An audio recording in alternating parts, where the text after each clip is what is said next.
কোটা সংস্কারের আন্দোলনে complete shutdown কর্মসূচিতে বিভিন্ন স্থানে হামলা ও সংঘর্ষে উত্তাল ঢাকা। মেরুল বাড্ডায় আন্দোলনকারীদের সাথে ধাওয়া পাল্টা ধাওয়া হয় পুলিশ ও ছাত্রলীগের। নিজেদের ক্যাম্পাসের সামনে পুলিশের সাথে সংঘাতে জড়ায় ব্র্যাক বিশ্ববিদ্যালয়ের শিক্ষার্থীরা। রামপুরায় পুলিশ বক্সে আগুন দেবার ঘটনা ঘটে, সেখানে ধাওয়া দেয়া হয় পুলিশ সদস্যদেরকে। রাষ্ট্রীয় গণমাধ্যম বিটিভি ভবনের ভেতরেও আগুন দেয়া হয়। যাত্রাবাড়ি শনিরাখড়া এলাকাতেও কয়েক দফায় সংঘর্ষ হয়েছে। লাঠিসোঁটা নিয়ে মহড়া দেয় বেশ কিছু লোকজন, পরে রাবার বুলেট ছুড়ে পরিস্থিতি নিয়ন্ত্রণে আনে আইনশৃঙ্খলা বাহিনী। কাজলার টোল প্লাজায় বিভিন্ন গাড়িতে হামলার চেষ্টা করা হয়। অন্যদিকে হামলা পাল্টা হামলা হয়েছে উত্তরাতেও। মিরপুর 10 নম্বরেও চলছে ব্যাপক সংঘর্ষ। আর ধানমন্ডিতে পুলিশের সাথে ধাওয়া পাল্টা ধাওয়ার আতঙ্ক ছড়িয়ে পড়ে পুরো এলাকায়।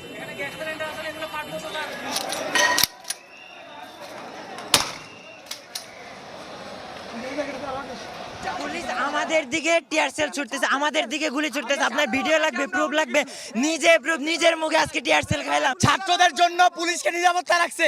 এই নিরাপত্তা কোটাতে কি হবে? কোটার নাতিমতি কে চালাবে? সন্ত্রাসীকে সন্ত্রাস। কিছুক্ষণ আগে যাত্রাবাড়ির সার্বিক পরিস্থিতি জানিয়েছেন শফিকুল ইসলাম সবুজ। বিকেল নাগাদ যাত্রাবাড়ি এলাকায় চলমান যে সংঘর্ষ, তার 3 পক্ষের সংঘর্ষের রূপ নেয়। আইনশৃঙ্খলা রক্ষাকারী বাহিনীর সদস্যরা রয়েছেন যাত্রাবাড়ির এই অংশে, অপরদিকে যাত্রাবাড়ি মেয়র মোহাম্মদ হানিফ টোল প্লাজার ওই পাশে রয়েছেন আন্দোলনকারী শিক্ষার্থীরা। আর এর পাশাপাশি কিছুক্ষণ আগে এখানে ক্ষমতাসীন দল বাংলাদেশ আওয়ামী লীগের সহযোগী সংগঠনের নেতাকর্মীরাও এই সংঘর্ষে জড়ায় এবং এখন কিন্তু বলা চলে 3 পক্ষের সংঘর্ষ চলছে। রীতিমতো রণক্ষেত্রেও পরিস্থিতি। যাত্রাবাড়ি শনিরাখড়া রায়েরবাগ থেকে কাজলা পর্যন্ত পুরো এই সড়ক জুড়ে এই পরিস্থিতির আসলে সমাধান কোথায়, তাও আইনশৃঙ্খলা রক্ষাকারী বাহিনী কুল কিনারা করতে পারছেন না। কেননা মুহুর্মুহু tear shell, rubber bullet, sound grenade অনেক কিছুই ছোড়া হয়েছে, কিন্তু এখন পর্যন্ত পুরো এলাকা কিন্তু বলা চলে রণক্ষেত্র এবং থেমেই কিন্তু আসলে এই সংঘর্ষের মাত্রা বাড়ছে। আমরা দেখছি যে এখন বিকেল হয়ে গেছে, তো তারপরও কিন্তু গতকাল রাত থেকে যে সংঘর্ষ শুরু হয়েছে যাত্রাবাড়ির এই সড়কে, সেই সংঘর্ষ কিছু চলমান রয়েছে। একটু আগে দেখলেন র্যাবের নেতৃত্বে যে কাজটা হয়েছে, আমার নেতৃত্বে, সেটা আমরা কিন্তু ডিসপাস করার চেষ্টা করেছি।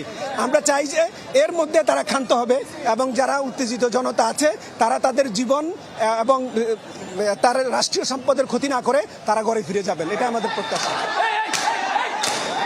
আমরা দর্শকদের জানিয়ে রাখছি, দর্শক রাজধানীর যাত্রাবাড়ি থেকে চিটাগাং রোডের দিকে যে সড়কটি গেছে, অর্থাৎ শনিরাখড়া রায়েরবাগ হয়ে সাইনবোর্ড পর্যন্ত সড়কের এই থমথমে উত্তপ্ত পরিস্থিতি কিন্তু এখনো চলমান এবং এই পরিস্থিতির সমাধান কোথায়, কিভাবে আইন শৃঙ্খলা রক্ষাকারী বাহিনী নিয়ন্ত্রণ করবে, তা আসলে বলা কঠিন। চারদিক থেকে মুহুর্মুহু ইটপাটকেল নিক্ষেপ হচ্ছে, টিয়ার সেল নিক্ষেপ হচ্ছে, বহু মানুষ আহত হয়েছেন। তবে সন্ধ্যা নাগাদ আসলে বোঝা যাবে যে এই পরিস্থিতি কোন দিকে গিয়ে পৌঁছায়। এই ছিল এখানকার সবশেষ খবর। রাজধানীর উত্তরা থেকে